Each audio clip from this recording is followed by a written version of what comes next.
Welcome back and thank you for keeping it KTN. We continue with our deliberations right here in Karen as we converse with the former Deputy President of the Republic of Kenya, Rigathi Gachagua, on a raft of issues that are playing out in the political scene. Thank you for your patience. I cut you short right before the break. With all due respect, somebody has just sent me a text I saw during break from Rogoro Ward saying that they were amused by President William Ruto and lies, because when he spoke, he said that he is the one who built the road to Wamunyoro. And somebody had just said, to people, they are just laughing. He's such a liar. That road from a place called Marua, Gatunganga, State Lodge, Kiamariga, Karandi, Wambui, Wamunyoro, Irori, Mukavuru, was funded by President Uhuru Kenyatta in the year 2019. I commissioned that road in the year 2020. And that road was constructed long before William Ruto was elected president. So the people of Wamunyoro and the people of Ruguru are saying he's such a great liar, and he should be doing his homework before he lies to people, because anytime they see him there, anasema ile mtu ni muongo sana.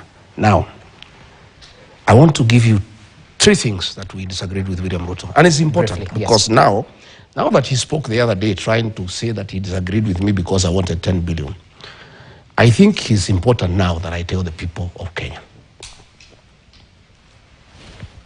I had a serious disagreement with President William Ruto about Sudan. You know we have a problem in Sudan. There is a rebel movement called RSF. And the leader of that group is called Hemeti, has been the vice president of Sudan. So in 2023, William Ruto called me to his office and told me that diplomatically, a president can only invite a president to visit him, and he has a friend who is a vice president and he cannot invite him. So he wanted me to invite him on his behalf. I recall you said this. And he had a letter. Yes. I signed that letter, and Hemeti came, and we met, we discussed about Kenya and Sudan, but that was not the purpose of the visit. I took him to the president. Later on, I realized they are doing business. After some time, it became clear to me that the international community had placed international sanctions against Hemeti because of genocide, killing women and children, displacing people, and no other crimes against humanity. So President William Ruto called me again and told me to invite Hemeti again. And I told him, Mr. President, this is a butcher of women and children. And he is using our country, through your friendship, to bring gold from Sudan, clean it in Nairobi, take it to the Middle East, use the funds to buy arms to go and kill people in the Sudan. I told him, Mr. President, I am a father. I am a Christian. Just the way we are killing our children here through abductions, I cannot be party to what is happening in the Sudan, and I cannot invite Hemeti here because he's coming here to clean his gold here, sell it in the Middle East, buy arms, go and kill children. I said, I will not. He said, you must. You are my deputy. This guy is my friend. We are doing biashara.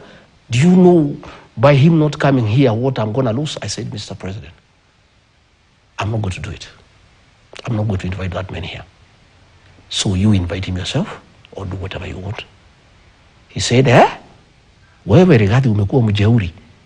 I am instructing you to sign a letter here to invite a vice president of a country. You say you cannot. I said, I won't. This man has international sanctions against him. This is a man who is butchering women and children, Mr. President. I'm a Christian. I'm a father. I will not do it. I went. Later on, I learned my signature was forged to invite him. I went, I faced the president. I told him, if this man lands in this country on an invitation purportedly signed by me, I would disown him. So the visit was stood down. And then he told me, well, Taniona, I am tired of you. You are a very difficult character. You are the worst mistake I've made in my 35 years of politics. I regret having nominated you as my deputy. You are a very difficult character. I am president. I'm telling you to do, and you say you are blackmailing me that you are going to disown the letter. I refused. I want to say this. For the deaths occurring in the Sudan, the real commander of RSF is not Hemeti, it's William Ruto, because for a movement to succeed, it needs money.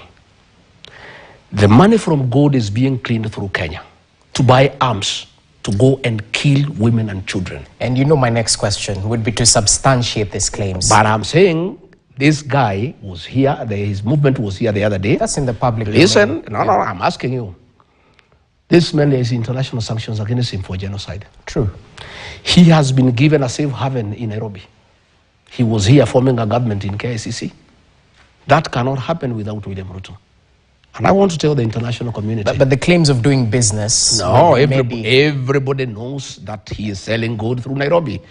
You may pretend not to know, or you may not pretending. Don't shoot the messenger. Everybody knows. I'm just trying to find out. Everybody claims that the president is doing business. Everybody knows that why William Ruto is having relations with Hemedi through Nairobi is for the gold business.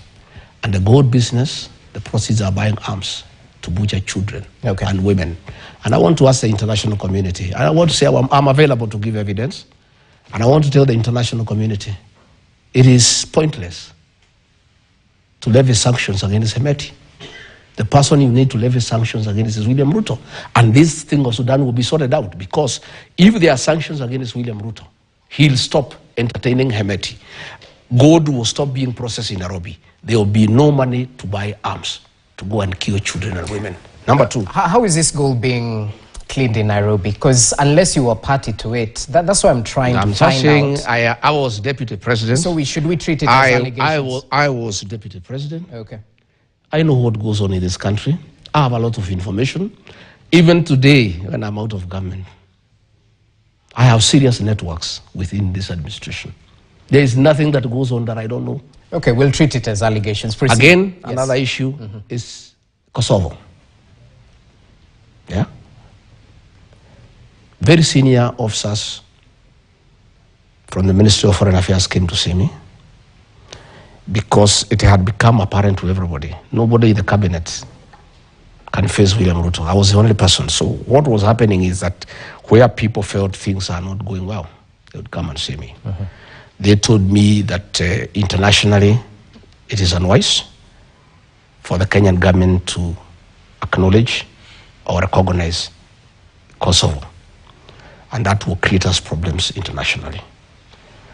And they say, we want you to talk to the president, because none of us can talk to him because he's adamant that we need to recognize Kosovo, and it will create us international problems.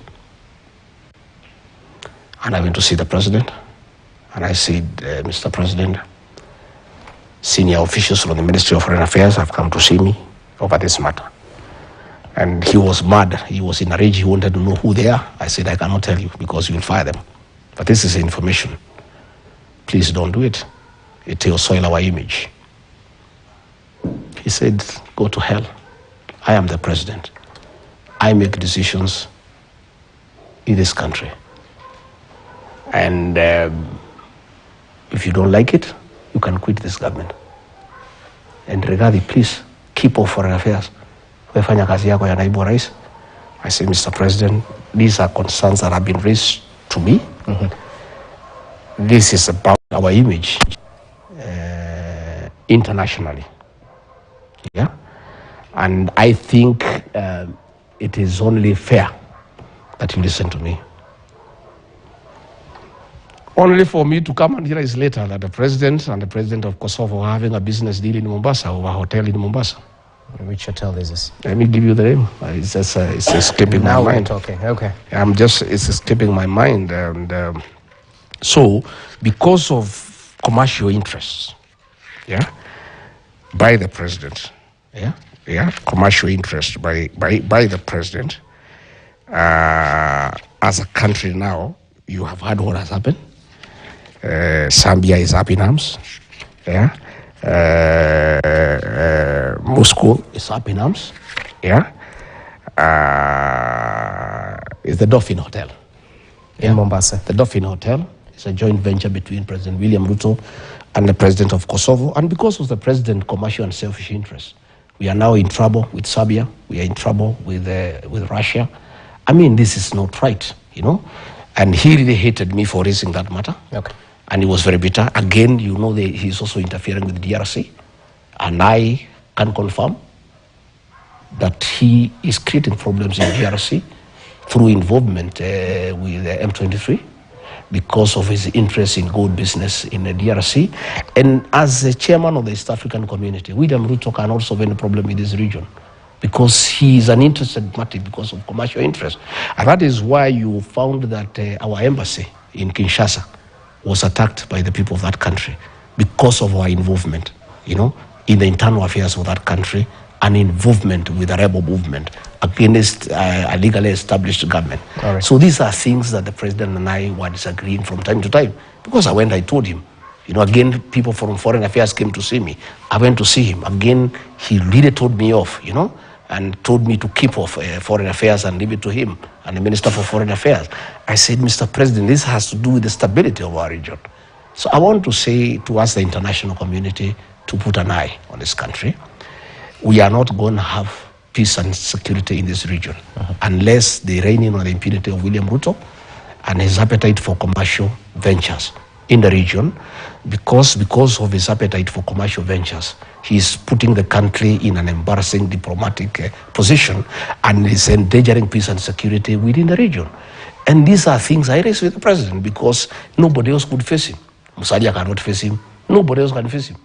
It's not trouble when they see him. Even when they know what he's doing is wrong, you know, nobody else can face him. And that is why he had to get rid of me because I was becoming an irritant. You know, every time there are issues, I raise it with him. Okay. And yeah. So you've mentioned Dolphin Hotel, and we'll definitely try and look up at the ownership of that hotel. Oh, the DRC issue. You'll never see it. It will be hidden. There's a lawyer called Adil. He'll have fixed the proxies. You will never get to it. But I've told you, yeah. Let the president tell us that the president of Kosovo is not involved in that venture. Okay, and just to clarify, the DRC embassy was attacked due to the president's statement when he said he had called Macron the president from France. The real thing is his involvement. The real thing is his involvement in matters DRC and his dalliance with M23. Where's the evidence? At the end of the day, I'm a journalist, so I'll have to try and. You need to dig a little bit further. I've given you the angle. You need to do a bit more investigative journalism, and you'll come and tell me what I'm telling you is the truth. Okay, so in retrospect, because you seem to corroborate with what the former CS Justin Muturi said in an interview last week Friday, if I'm not wrong, where he said the president is irredeemably corrupt and is unfit to lead this nation. So from where you see it, how much has Kenya lost due to these dealings by the head of state? Well, Kenya has lost 38 billion shillings to Italians on Arol, Kimorel, and Itare Dam. President William Ruto says Muturi is incompetent. That is a lie. Muturi was a very competent attorney general. He's a patriot. He is a hero to this country. President William Ruto had serious problems with Justin Muturi because he will never agree to give a nod to corrupt deals. Justin Muturi was ordered by President William Ruto to sanitize Arol and Kimorel, and he refused. And the president said the case between us and the Italians, we had a very weak case. And he told the president, no, we have a very strong case because these people never delivered anything, but they were paid 38 billion shillings. So we have a strong case. He said, no. The criminal charges against those people were withdrawn by Nurdin Haja's DPP. And the president picked a team without Muturi to go to Italy, headed by his private lawyer Adil as chairman, Nurdin Haji and Kennedy Ogeto to go and sanitize Arol and Kimorel. And that happened. And Muturi was not involved, and the president was very bitter with Muturi. In fact, I heard him saying Muturi is incompetent One day, I heard something. We were in a place called Kanyuambora on the 7th of August 2024.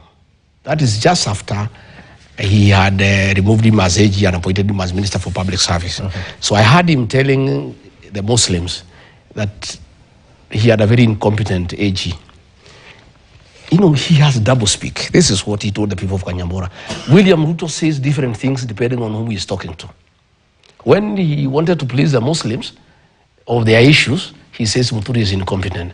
But when he was in Embu in Kanyambora, to please the people of Embu, he says something different. He says, asanteni sana watu wa Kanyambora kwa kunipatia huyu Justin Muturi. Amenisukumia sana mambo ya sheria.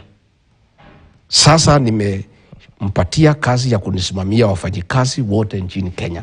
He was saying how competent he is. One day, President called me and he was in a rage. Actually abusive. Wewe Rigiji, huyu mjinga, mbere huyu naitwa Justin Muturi, ni mjinga sana. Can you look for him? Umwambie, I am his appointing authority, mimi ndio rais. I have called him, I have given him instructions to sign some documents, and he is saying he cannot sign. You tell him, kama utamuongelesha Kiembu, umuongelesha Kiembu kama ndio atasikia. Ya kwamba if he does not execute those documents, I want his letter of resignation akifika Nairobi. This is while he was AG. Yeah. I said, Mr. President, calm down. What is the problem? He said, hiyo mtu ni mjinga, mlevi, very incompetent fellow. Hii mtu uliletea, ulitoa hii mtu wapi? He was very quarrelsome. He was almost abusing me. So I said, okay, Mr. President, let me talk to him. I called Justin Muturi, and the number was roaming. Yeah, AG, hey, where are you? He said, no, I'm in Dubai on transit. I'm coming from somewhere. I'm on the way back to Nairobi. I said, the president has called me and he's very bitter that you are disobeying him and there are things he has asked you to do and you are not doing. Why are you disobeying the president, Mr. AG? He says, no, president has asked me to sign them documents in the lobby of an international airport. Documents I have not seen, documents I have not verified, documents I have not authenticated. I mean, DP, how do I sign things that I don't know? And it's about $1 billion US, and these are things that I don't know. And these people, DP, I'm very unhappy. They called staff from my office. President is telling me, your people have worked on it, just sign. And nobody told me that they have called people from my office. I cannot sign. The president says you resign when you come. He said, no problem, I'll resign, but I'll not sign. Ay, nikanyamaza. So nikaenda kutafuta president baadaye. Nikamwongelesha pole pole nini huyu Muturi amesema ya bana hiyo mtu ni mjinga. That man, where did we get this man from? He's a very difficult character and he is really, sabotaging my programs. Hii ni maneno mimi nimepanga ya climate change, and now he is frustrating, I said okay, I left. So later on, after 3 weeks, Muturi came and see me.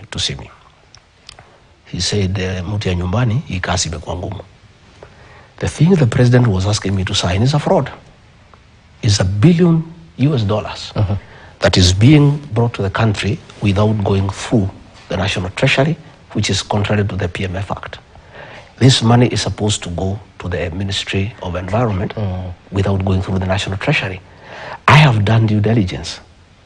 The owners of that farm have criminal cases against them. And there are people who are involved in money laundering. And from my investigation, this is money laundering. I'm not going to do it. So I told the president what he has said. And he was very bitter. And you know what has happened? Since Justin Muturi refused that thing, the talk of climate change, for the last 1 year, you have not heard the president talk about climate change. That 1 year, 2023, he was talking about nothing else but climate change. It was a scheme for money laundering. We were talking about planting 15 billion trees. That deal for $1 billion US was supposedly to plant 3 billion trees. These 15 billion trees was a fraud to bring in money in the country for money laundering.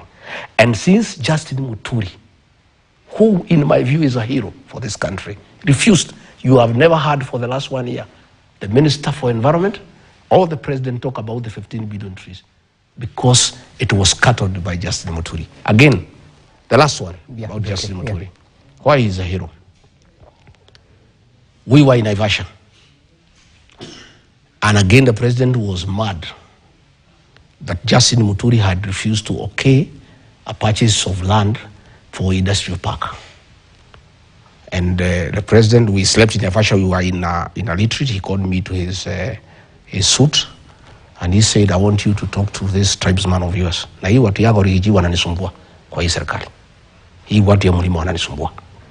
Martha Koome ananisumbua, huyu Muturi ananisumbua, wewe saa ingine unaleta kichwa ngumu, niko na shida na nyinyi. Wewe ongea na Muturi, we want to buy 11,000 acres to jenga industrial park, tufungue Naivasha.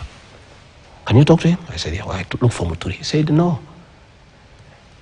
I have told the President that it is illegal to get money from SFT.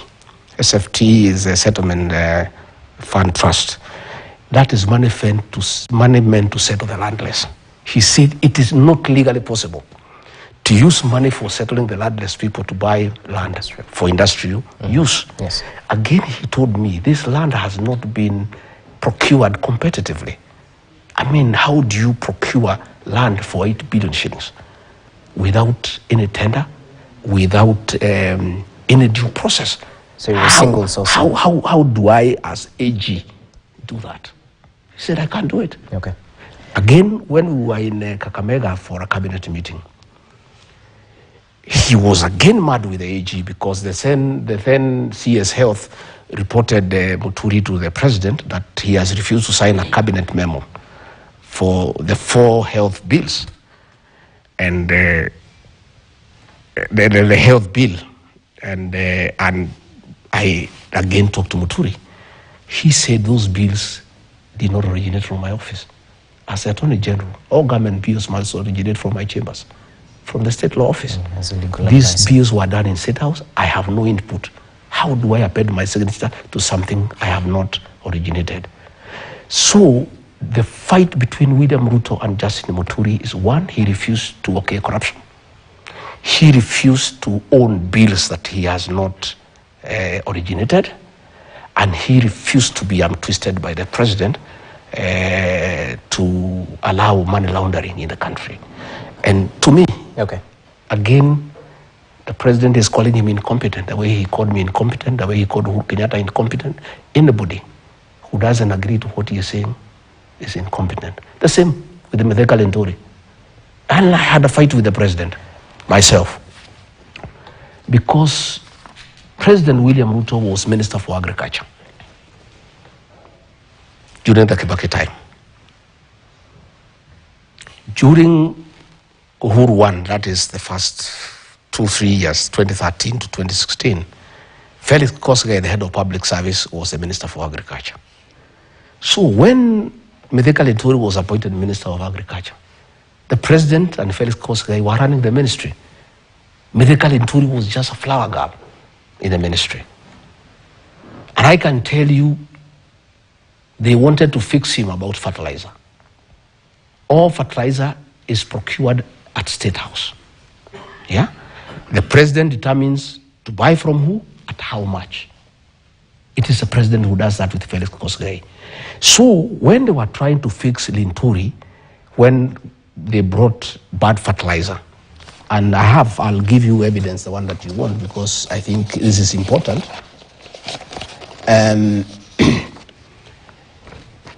A company called Maisha Minerals and Fertilizers Limited. This is Defki, who is a partner of the President. He is also into fertilizer, and he is the one who imported bad fertilizer. Okay. So when the report came from KEBS, saying this fertilizer is bad, President William Ruto ordered Linturi to allow the fertilizers to come in and forget about it. Then they wanted to arrest Linturi and take him to court for this fertilizer. It is here. And I told the President, you cannot do that. You know, Mithika Linturi is innocent. It is yourself and Felix Kosgei who are buying fertilizer in State House. In fact, as we speak today, I want to tell the Kenyan farmers, today there is no fertilizer and the long rains are here. Because fertilizer has not been prepared. Because it's the president himself who does it. He decides from who at what price. And this has taken time. Okay? All right. And again, finally, the Russian government gave us 40,000 metric tons of fertilizer. The donation. It was given to this man called Maisha Minerals by the president. And another 30,000 metric tons from Algeria given to the same man. They blended and sold it to government. A donation from Russia, a donation from Algeria was processed and sold to the Kenya government at the same price that we were buying fertilizer from. And I would like you, now that I've told you, go and ask the Ministry of Agriculture, the fertilizer that came from Russia as a donation, which farmers were given free of charge? The ones that came from Algeria, which farmers were given free of charge? The president gave it to Maisha Minerals, Defki, his friend, blended, packed, and sold to the Kenya government. They pocketed billions of shillings. That is why we are saying what Muturi was saying, it is true. You know, the president would speak in cabinet. Mimi, sitaki ufisadi katika serikali yangu. Na mimi, I'll be merciless to anybody who is caught up in corruption. You know, people will just look at him because all the procurement in this government is done by William Ruto. In fact, in cabinet, behind the scenes, because nobody could speak openly except me and maybe Muturi, the president in cabinet, behind him, is known as the principal procurement officer of the Kenya government.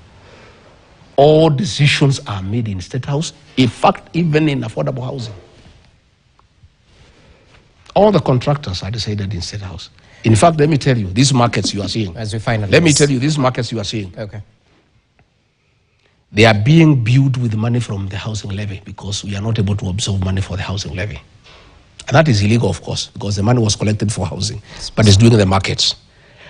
Why the president cannot agree to give this function to the counties? You know, markets are a devolved function. It's because of the procurement aspect. He is the one procuring the people who build these markets. And then when he finishes building, he gives them to the counties. I want to challenge President William Ruto.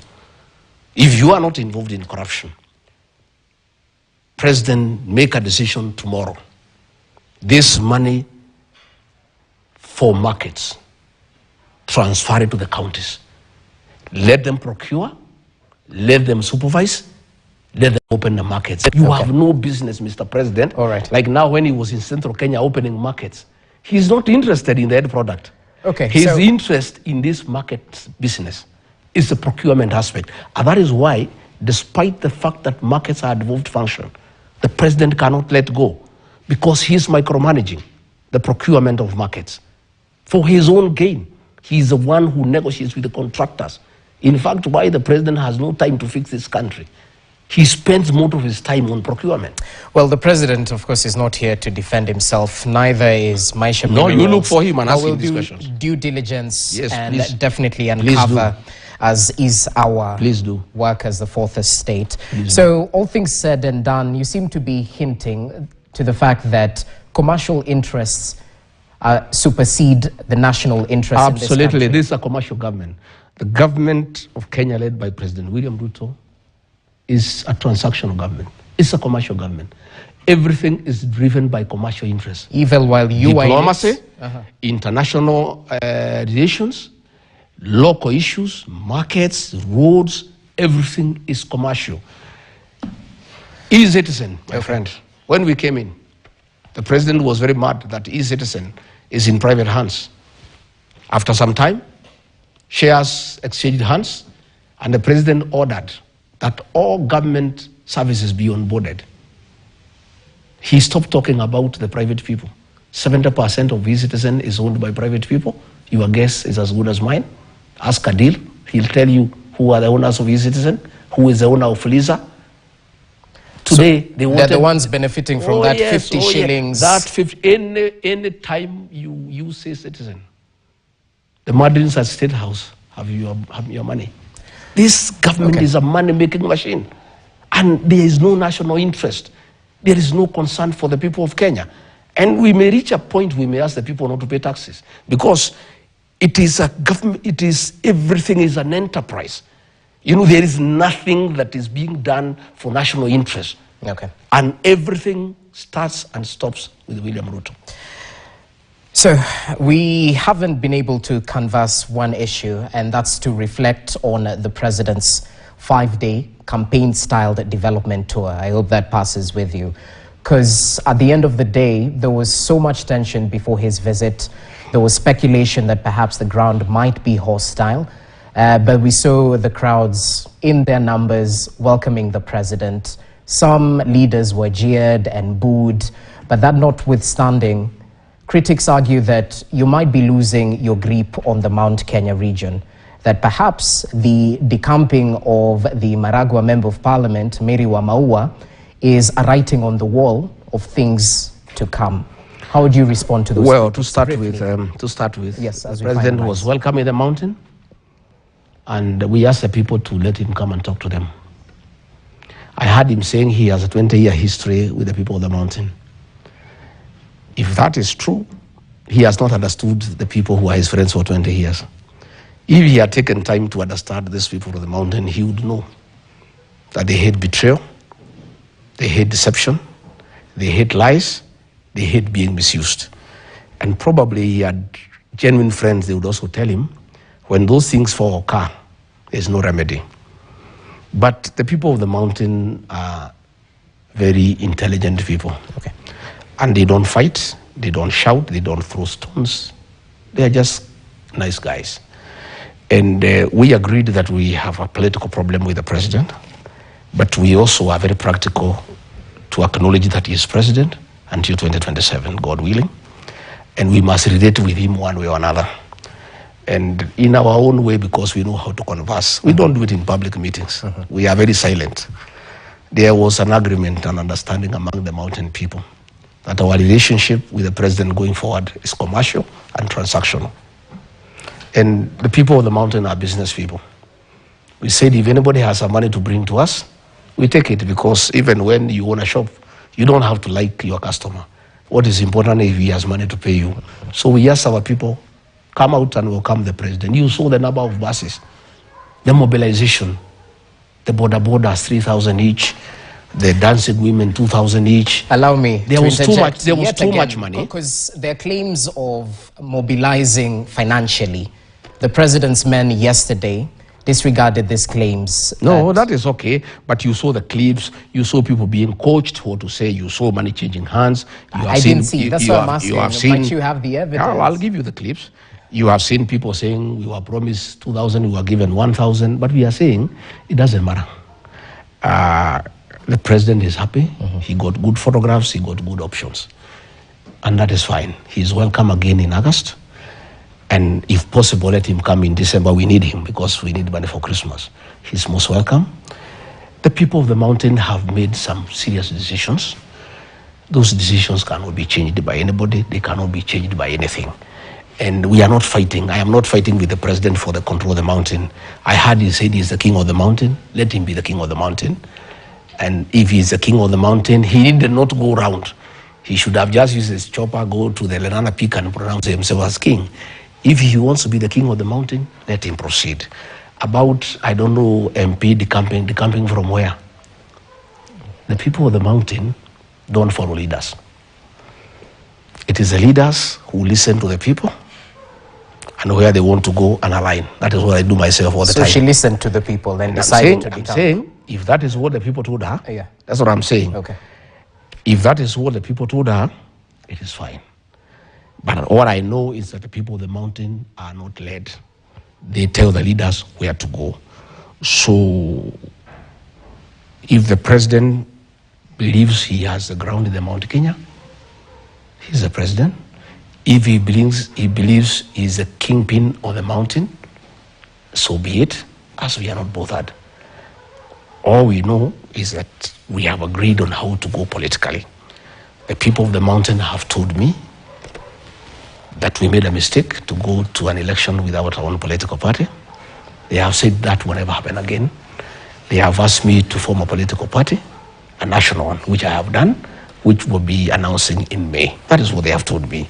Again, they have told me that they will not agree to be divided, and our vote will go to one basket. That has been agreed. Again, they have told me they are aware the president wanted to isolate us, and that is why he had a meeting in Mount Elgon, where the MP for Webuye announced when the president was there that they will unite everybody to isolate the mountain. They are aware of that, and therefore they have told me to look for friends, and I'm doing that, and things are going on very well. About what will happen politically, that is a story for another day. Let's keep on observing. Okay. And are we asking the president? He came to the mountain.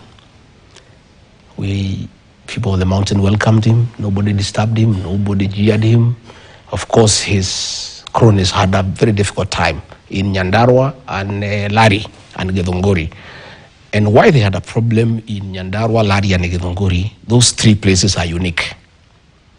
Nyandarua is the home of the Mau Mau struggle. Lari is where we had the Lari massacre.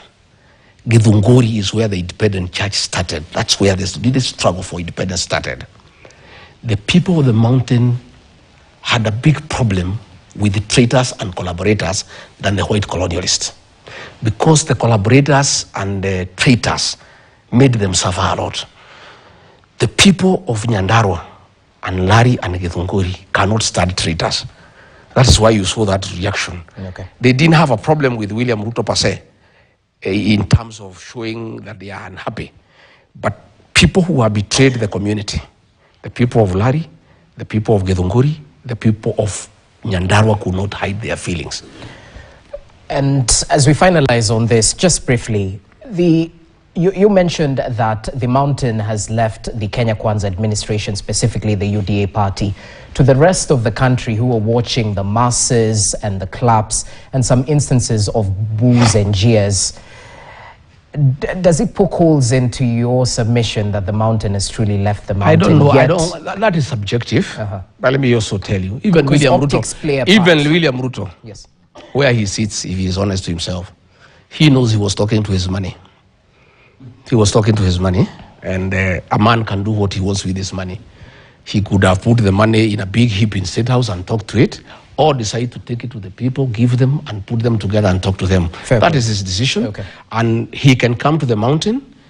The meetings will be as big as he wants, depending on how much he wants to invest. The quality of the meeting, the clapping and the cheering, will be determined by what he wants to invest. We are business people in the mountain. We are commercial people. Our relationship with the president going forward is transactional, is commercial. And it is him to determine that relationship for now. How does he want to relate with the people of the mountain? There is only one thing that is not transactional in the mountain. The vote. That is never sold. Okay. But clapping, attending your meeting, saying sawa sawa, that one is, those are services that are freely available to anybody. Well and good. As we finalize this chaos that erupted at a church service in Mwiki just yesterday, where you were in attendance, we saw a group of unidentified men storm the sanctuary, briefly halting the event, and they were demanding payment from you. Yes, nobody was demanding payment. If you saw in the morning, even before we left for Mwiki, a blogger who blogs for the president had already indicated that we shall be having a problem for people demanding money. Okay, he had already said in the morning, and it is there, we'll show it to you. Even before we went, he said that we are going to Mweki, and people will come to demand there for their money. So the people who arranged the goons, the governor of Nairobi, they gave them a narrative to say that they're asking for money. I got this information the night before. I have people right inside government, in police, DCI, National Intelligence Service. And that's okay, but at the end of the day, we're looking for proof. I am just saying, when I got that information, I've heard DCI saying that the police were not aware we were going. In the morning, I put a message to the DIG, because he's the one who told police not to attend. And I put the message at 8 o'clock, it is here. So he cannot say they were not aware, because I told him. And I told him exactly who has arranged this violence. And I told him what his role is in the matter. And it is not the first time goons are being organized against me. If it was the first time, they organized goons in Limuru, today I've heard this year, I say they are investigating. Limuru, it happened in November. Nobody has ever been arrested, despite the fact that the people are known and they were there in pictures. They attacked me in Shamata in December. An inspector of police who threw tear gas at me, he has never even been transferred. Yeah? In Nyeri, during the ACK, goons that are known were there. So, what is happening is that the president has been cheated by his cronies here in the mountain. That the mountain can come back if you get rid of Rigathi Gachagua. He is the one who is inciting them. And if Rigathi is not allowed to move around to incite the people against you, you can recover the mountain. So let's do everything possible to make sure he doesn't go anywhere. For his information today, I want to tell President William Ruto, I don't need to have to go anywhere for me to talk to the people of the mountain. The people of the mountain have a way of communicating without going to a public rally. And decisions are made and agreed on, and that is what is happening. When you decided you are coming to the mountain, we communicated people to come out in thousands and pick your money, and that is what happened. I have a way of talking to the mountain people without going there. Probably he can lock me out of the rest of the country because I don't know how to communicate to those people. But for the mountain, it's an exercise in futility. Okay. And I said, when I was told, the people who told me were advising me not to go. They told me the gangs there will kill you. I said I will not cancel. If they kill me inside the church because I'm a member of PCA, I'll be a martyr. And I'll go straight to heaven if I'm killed in church. And I said I cannot run away. I'm not a coward. I'm a son of the Mau Mau. And when they came, I want to thank the Christians. The men did what we do in our community. They rise to defend the women and the children. The women and the children's comfort for safety, but the men joined with my people, fought off the criminal gangs. So to the naysayers who might argue that, you know, and of course, chaos at the pulpit is unfortunate and something to be frowned upon. Not even at the pulpit, anywhere, generally. Chaos are unfortunate. Yes. So to those who might push a narrative that, you know, lightning just doesn't strike the same place twice, perhaps this is something set up to bring out the emotions of voters, to sort of bring the empathy, you know, to those who might say that this was stage managed. That is a narrative by the government, and it's a stupid narrative. It cannot go anywhere. When we were attacked in Limuru, it was in broad daylight, everybody was there. They almost killed me in Limuru. When I was attacked in Shamata, everybody was there. President William Ruto used to say that there are no fools in this country. I don't know at what point he changed his mind. He thinks they are fools. You cannot fool all the people all the time. People know that the government is organizing violence against me, and the people who are unhappy with what is happening in the country. But I want to say we are not intimidated. We are not cowed. We'll stand firm. I have asked our people not to retaliate, but the young people are telling me now this is too much. And that is what happened in Wiki yesterday. And much as we have told our people not to, you know, counter these gangs, I'm not sure that will happen anymore from what happened yesterday in Wiki. Okay. You know, they'll be countered because really, if the police do not want to keep law and order, the Deputy Inspector General of Police is the one who told the police to keep off. I've heard DCI saying that they were not aware. They were told not to keep off, and they called us, policemen from Wiki. We are told not to come. So, if the police do not want to keep law and order, if you want this country people to take the law into their own hands, there's nothing we can do as private citizens. Even I was told when we had this interview, the local member of parliament back home there was saying he'll organize goons to attack my Wamunyoro home to distract the attention of the people from this interview. If they want to attack my home in Wamunyoro, let them go ahead. They can touch the house, they can do whatever they want to do. My former PA, who now works for the president, was even saying that he'll organize people to attack my businesses in Nyeri town. They can go ahead and do whatever they want to do. What I know is that our people have made certain decisions. Those decisions will not be changed by them harming me, by them burning my house, by them burning my property. It will just solidify the resistance in the mountain. It will just harness the rebellion in the mountain. And the more they do it, the worse it becomes. Whatever little gain the president may have made in that trip was cancelled yesterday when goons attacked us in charge. Okay. The people of the mountain are very Christian, and they believe in God and the sanctity of places of worship. By government sending people, and the conversation in the mountain last night was, this reminds us of Kiambaa Church. The impunity. When 35 women and their children were in a church in Kiambaa, and goons went and touched them inside the church. And when they tried to save the children, they say, let us die, but let the children not die. They removed the children through the window. These goons took the children back to the church and burnt them. What happened yesterday, the message it has sent to the mountain, is that the same people who had the impunity to burn Kiambaa Church and people inside are back, and we are noting, we are observing.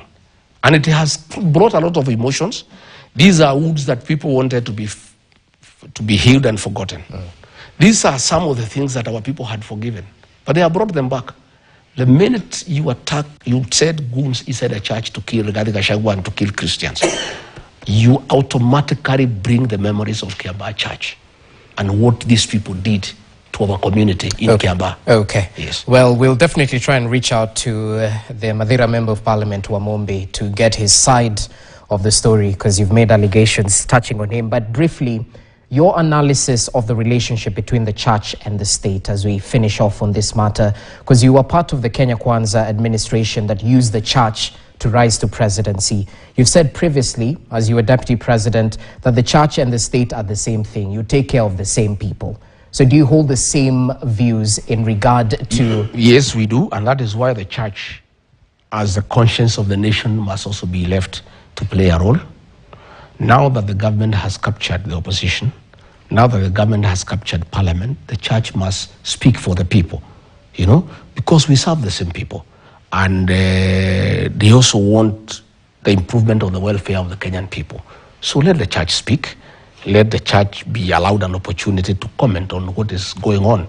Let us not, persecute the church, because I had some politicians saying, let the church leave the politics to us. There's nothing like that. Okay. The church leads people.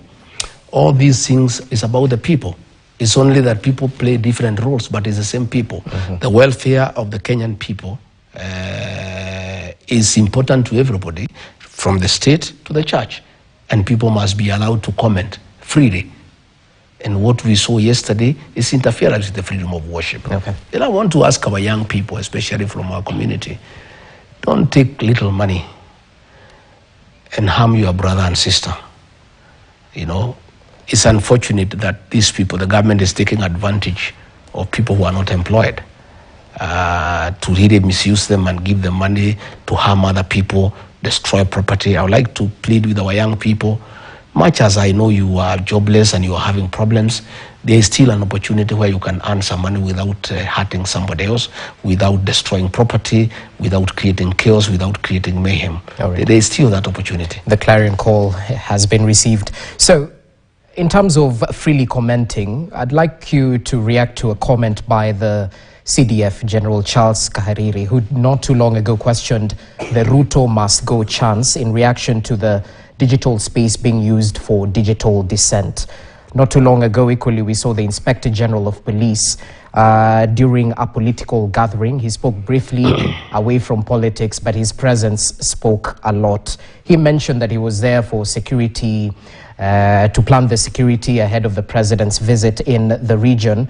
But if you put these two things together, as much as the police is independent and the military should be apolitical and not suppress the freedom of speech, don't you think that this Ruto must go chance can actually incite an unconstitutional action? I don't think so. Ruto must go is a clarion call for preparing people for the general election. Moi must go was there. Moi was not even a candidate in 2002, but it was there because he had a project. That did not lead to any unconstitutional change of government. I think people are just gearing towards the election, and our constitution guarantees the freedom of expression, freedom of speech. If you feel dissatisfied with the performance of William Ruto and you say he must go, you have committed no crime. You will be able also to express yourself on the ballot. What the CDF said is very unfortunate. You know, the military is most trusted institution in this country, and our military is very professional and is respected. That is why you find we have been called to oversee peace missions by the UN, by the AU, across the world for years, you know, because our military has been very, very professional. That's why you find even when the military came to the streets during the Gen Z were marching with the soldiers because they have confidence in them. I don't want to advise General Kahariri, but having worked with the President William Ruto, I want to tell him to be very careful. I saw the way IG Japheth Kome was set up by President William Ruto during the Gen Z protest. He set him up, go and say this, go and say that, go and say this. And then when there was too much pressure, he called him in my presence and asked him to resign. Probably the general has been told, go and say this so that there is public backlash, and probably prepare a way for his exit. I am not sure, but let him be careful because I know President William Ruto.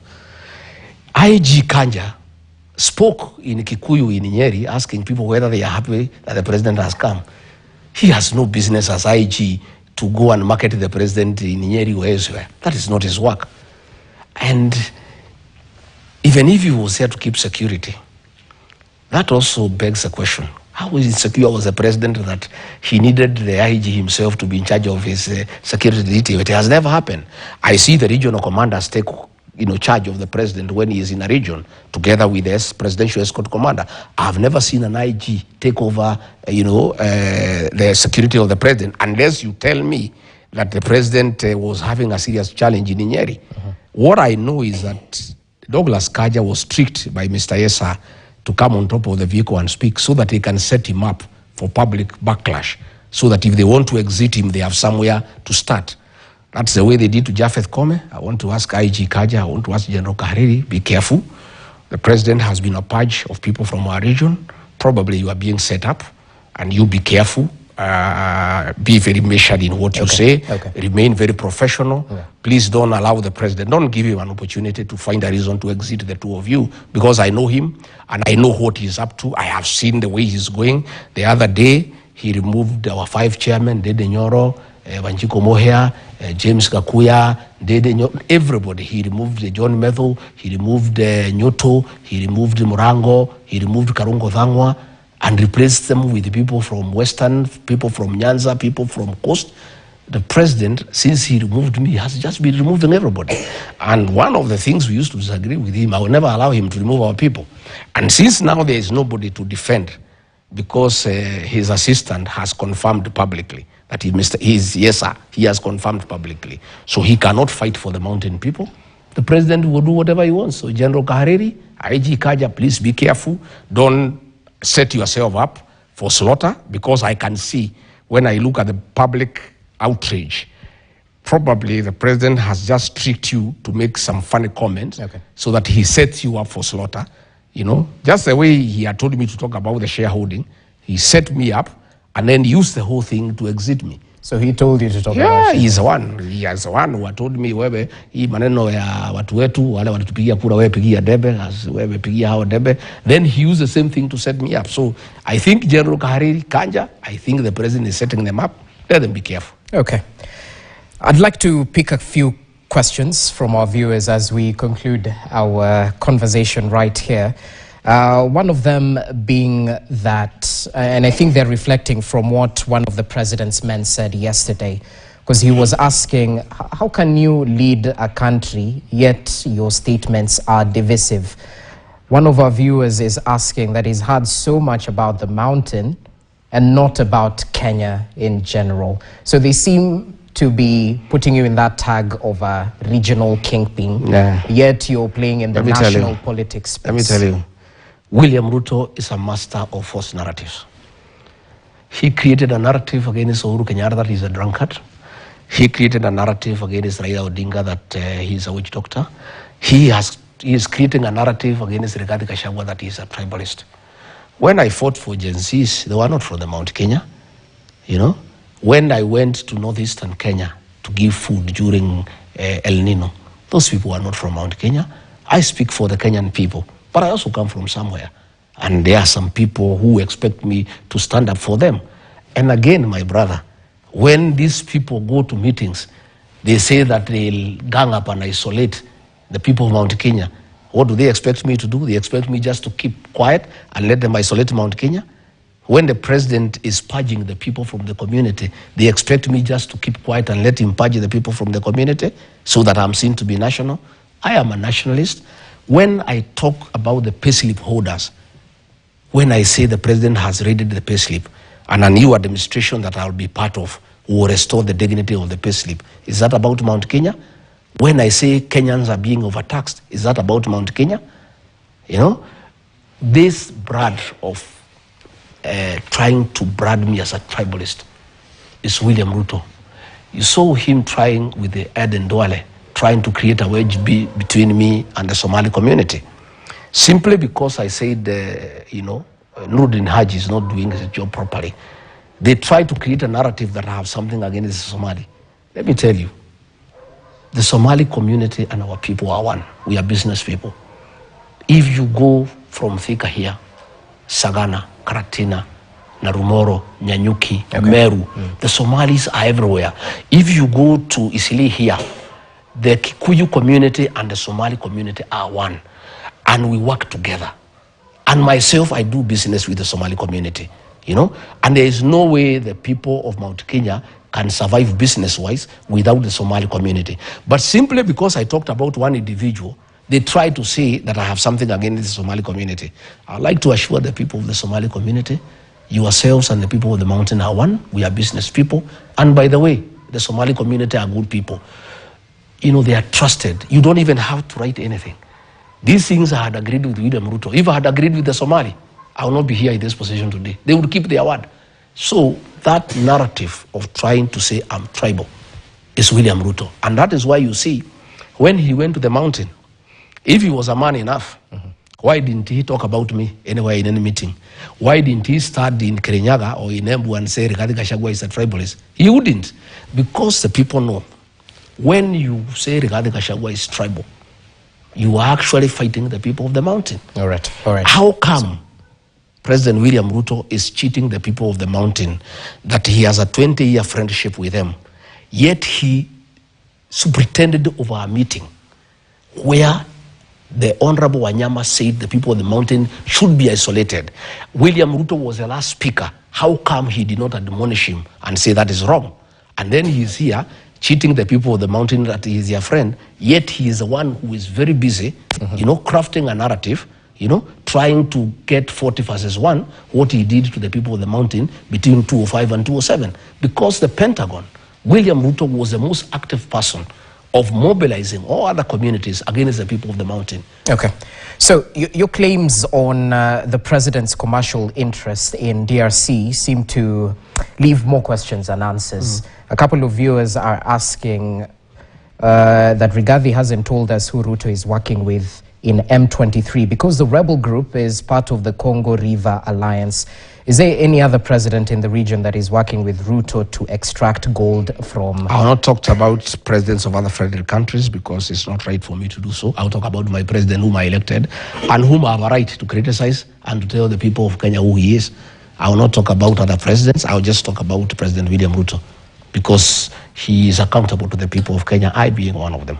So how is the president involved in these gold dealings in DRC? He has been having meetings with M23. And that so is having why, meetings substantiates... What do you think, what would you be discussing? It could be a peace process. What peace process? I mean, how can you do a peace? How can you do a peace process outside the Uhuru arrangement? The Rwanda, yeah.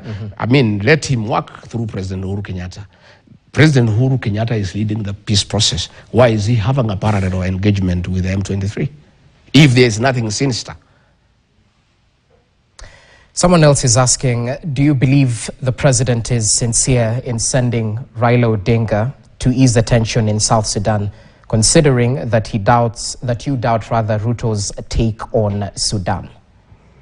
Well, I talked about the Sudan, not Southern Sudan. Oh, yes. Now he's asking. But I don't know. William Ruto are two different people.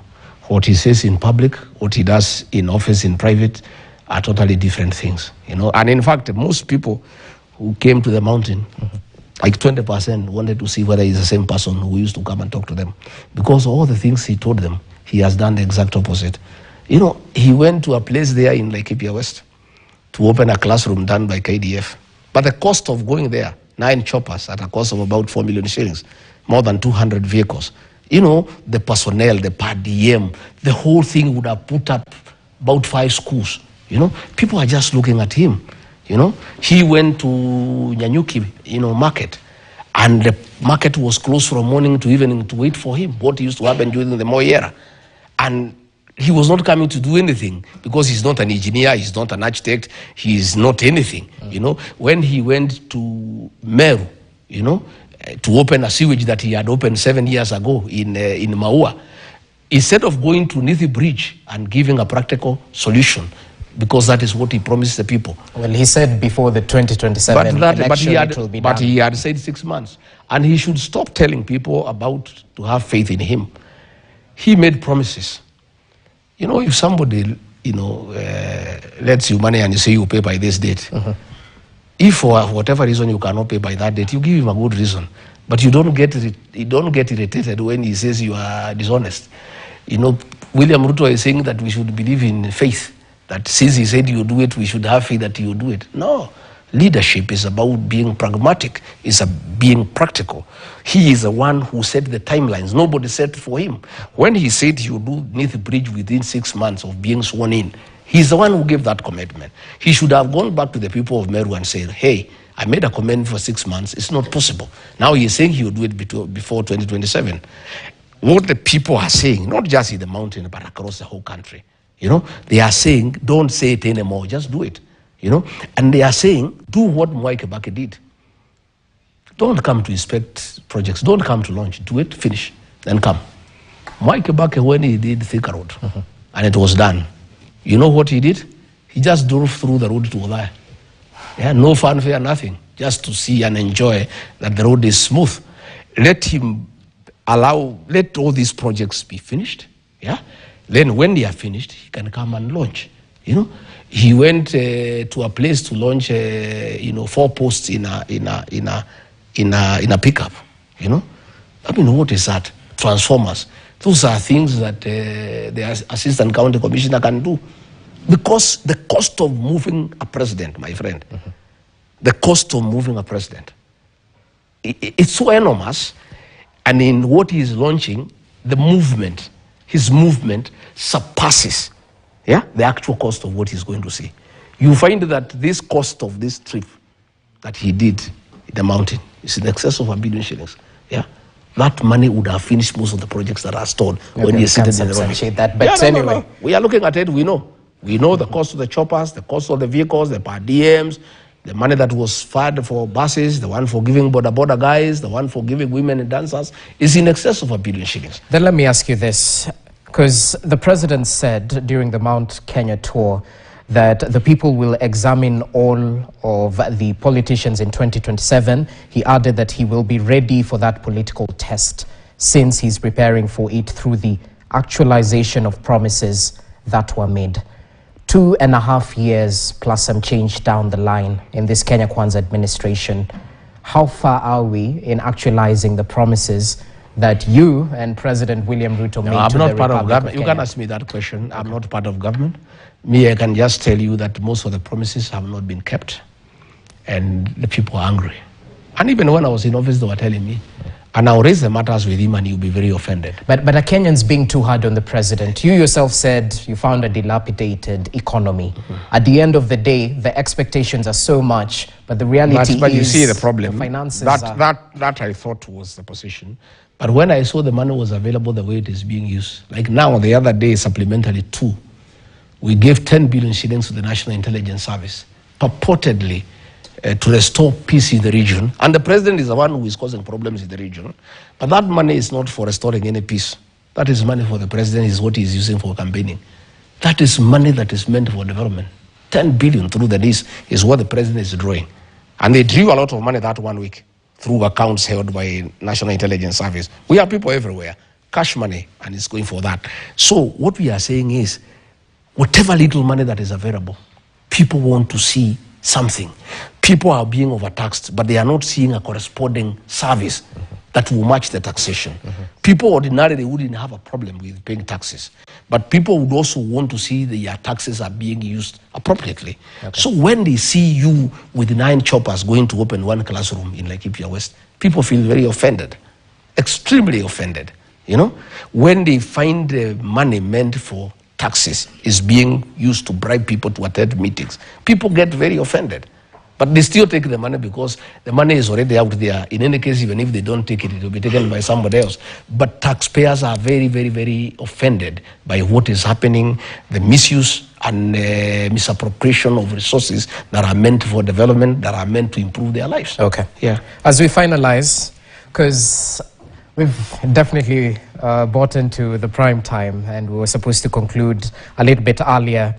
You mentioned that in May you will be launching your political party, that all things are ready, considered, and it's just waiting for the launch. For those who might question that, you know, you still have an impeachment hanging over you and you're locked out of office, what exactly is the end goal? And the last time we were talking here, you said that you could force a mini general election. Is that still in the plans? The matter of the impeachment is before courts of law. The matter is fairly straightforward. The MPs say they voted me out because I said they will lose their seats. So there was nothing constitutional. The president says I was voted out because I wanted money from him. If I wanted money from the president, there's nothing unconstitutional about it. So it's very clear, really, that there was nothing, you know, and I'm sure the judges have taken judicial notice of these pronouncements. You know, that all the MPs are saying they had to get rid of me because if they don't get rid of me, I will get rid of them. So I believe the law will take its course. But as I told you, the right to vie for office is absolute, is protected in the Constitution. And our Constitution is very clear that you cannot be barred from running for office until you have exhausted the available remedies in law that is fighting your case all the way to the Supreme Court. We have not even started, you know. So if the matter is not concluded before 2027, I'll vie for whatever office I want to vie for. If I want to vie for president, I believe I'm qualified. If I want to be whatever, I'll do whatever I want to do. And that matter is being used by my opponents to tell people on the mountain, don't follow this man, he cannot run for office. I don't have to run for office. I have a responsibility to unite my people, to make them relevant in the national political discourse. I have a responsibility to craft a political party, a political vehicle for the region so that they can participate in a meaningful manner in a general election. I have a responsibility to mentor young people, which I'm doing. I don't have to be in office. You know, my friend, you know, many people think about positional leadership. You know, leadership is defined in many aspects. You have positional leadership, you have charismatic leadership, you have traditional leadership, you have effective leadership. I am in effective leadership. Today, how do you explain I'm not the deputy president? I hold no office in this country. Every talk, in every meeting, the whole country is about Rigiji. You cannot talk a man, everybody is talking about a man who is nothing, who has no influence, who is not a leader. How come? The president himself called a press conference to discuss me. All his people discuss me every day. If you look at the headlines, they just talk about Rigiji. Because Rigiji is a leader. He is a movement. He has people behind him in millions. And whether he has a position or not, is that he is a leader, because a leader is somebody who has followers. And if I had no followers, nobody would be bothered about me. That is why they disrupt my meetings, because they don't want me to talk to people. Because they know, one, I'm persuasive. Okay. I have powers of oratory. I have a way with the people. I have the language with the people. I am convincing. And I have effective leadership. And I carry people along with me. And I've just said to you what William Ruto talked about me. What he said then, that is the true regarding Gachagua. What he is saying today, And something I was saying, he said, and he said, that's why you see William Ruto is a pathological liar. He said, I will not allow my deputy to be disrespected, particularly by junior staff. Disrespected or humiliated, and I've committed myself in writing. That is what exactly he did. These people he's saying I was writing, he's the one who was sending them to disrespect me. And you know, they would come from his chopper, they abuse me. They are standing on top of his vehicle, they abuse me. You know? Even I was looking today at the issue of Moses Kuria. Moses Kuria is one of our most bright leaders from the Mount Kenya region. And today he's in problems.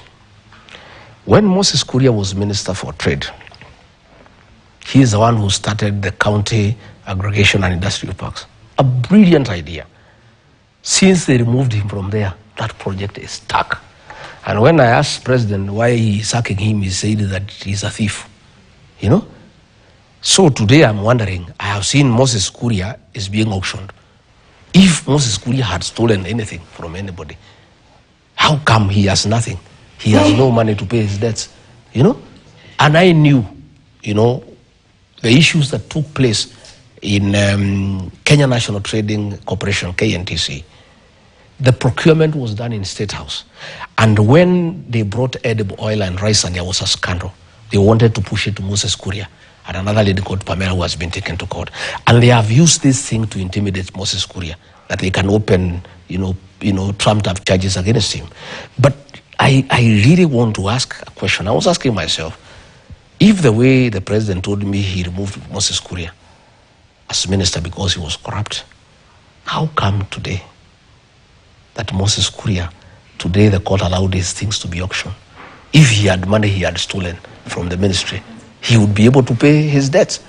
Again, the president did not want any leader from the mountain who has a brain, who is principled, and who can do anything. That is why he got rid of Gachagua, Moses Kuria, Methekali Nturi, Justin Muturi. But you're talking about Moses Kuria, who's the economic advisor to the president. I am saying you cannot remove. So he's not getting rid of. You cannot get a man as minister and make him an advisor.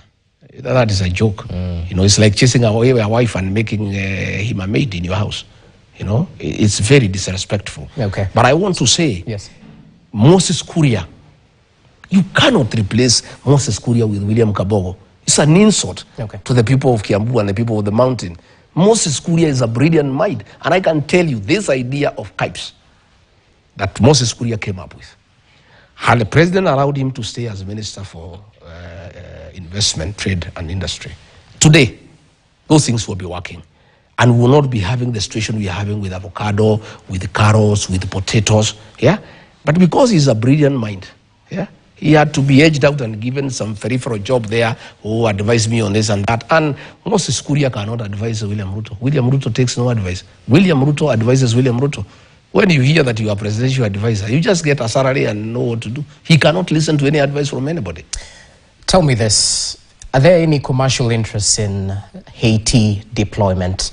Because we've definitely seen a couple of casualties and there was some progress at the initial phase, but it seems the gang-related violence might be surging in Haiti.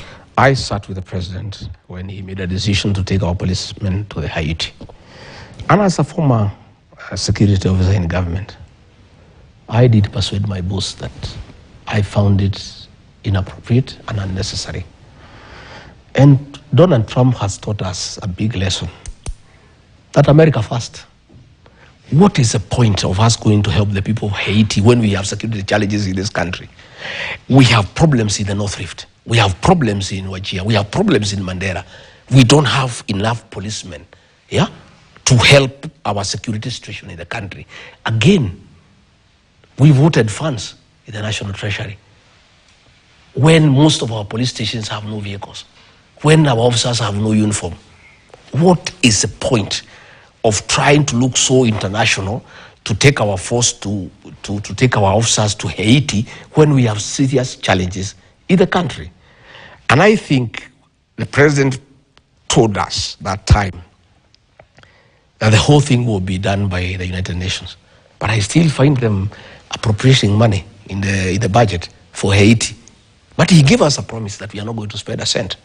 But I still had a problem. I told him, Mr. President, even if we are not going to spend a cent, I would rather these officers help our people here in the country, because we have serious security challenges and we don't have enough officers.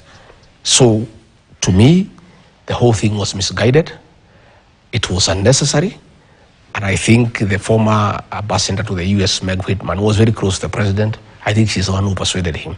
And because the president that 1 year wanted to look very international, to be everywhere and to look as the new guy on the space, he was willing to do anything to get an international image.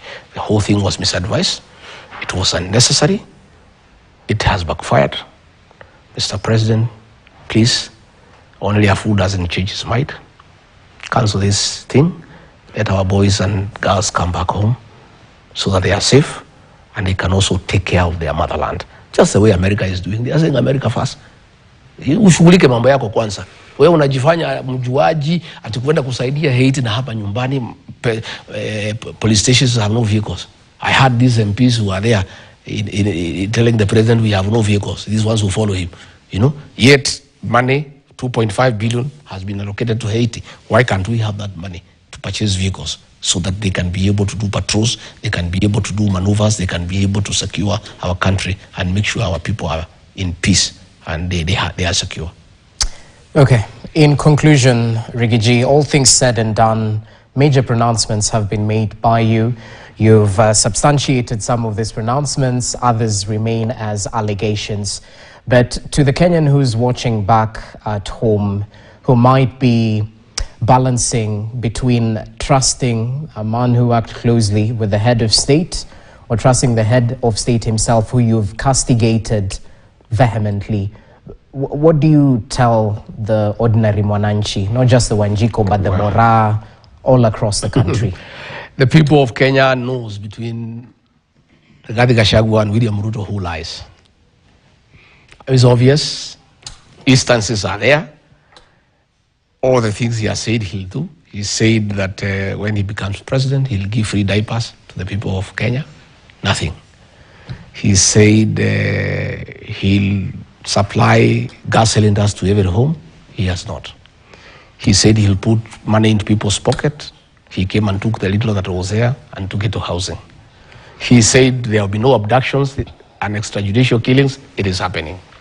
He said he'll not interfere with the relations of friendly countries. He's interfering. He said he will not use the criminal justice system to manage politics. He's using DCI to harass Kadhoni Wamuchomba, to harass everybody.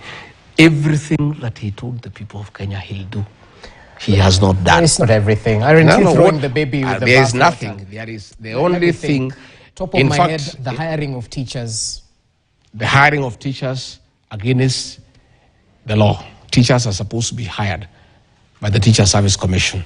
The women rep for Muranga publicly said that these forms are issued in the State House.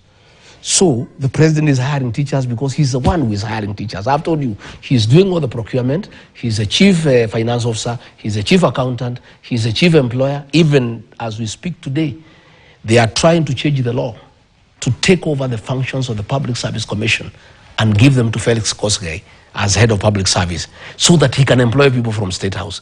You know, the Constitution says to change the functions of the Public Service Commission, you need a referendum.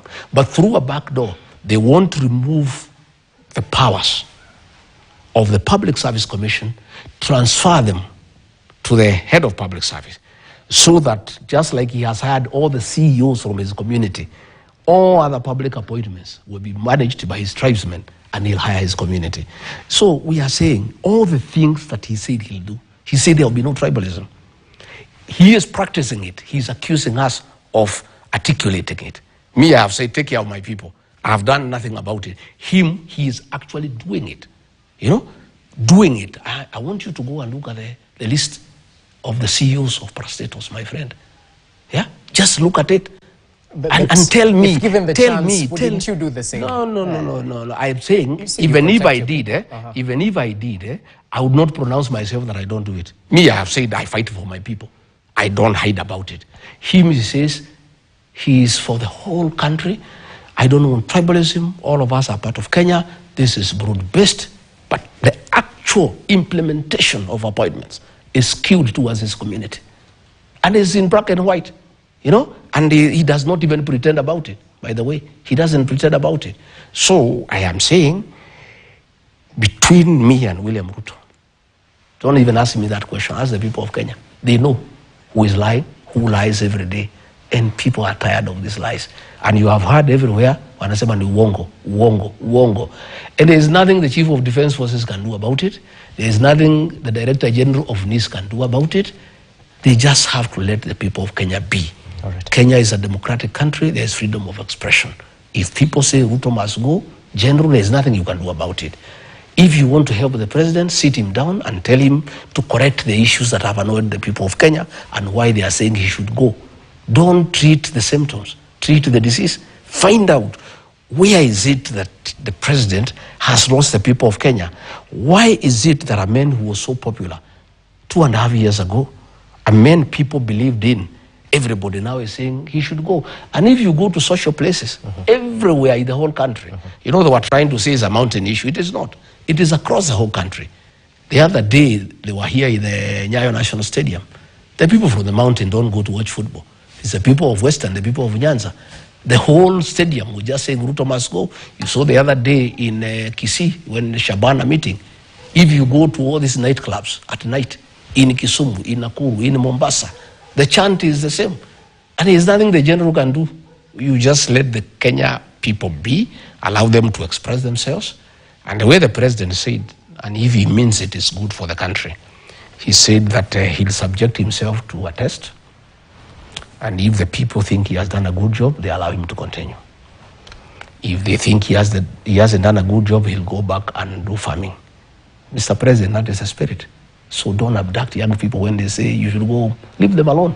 Because you have said yourself that you are willing to go home if you don't perform well. So these people who are criticizing you, let them be.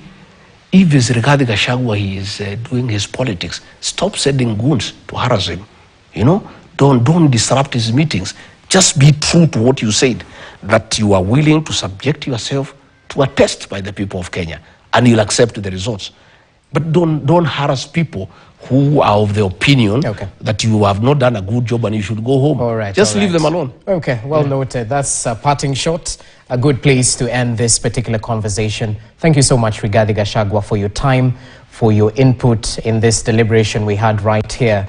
And we'll definitely look upon you to substantiate some of those allegations that you've made in the full of time. Asante sana. Asante. That's how we wrap up this conversation. Thank you so much for watching. I hope you're adequately informed. Ashley Mazuri, back to you in studio.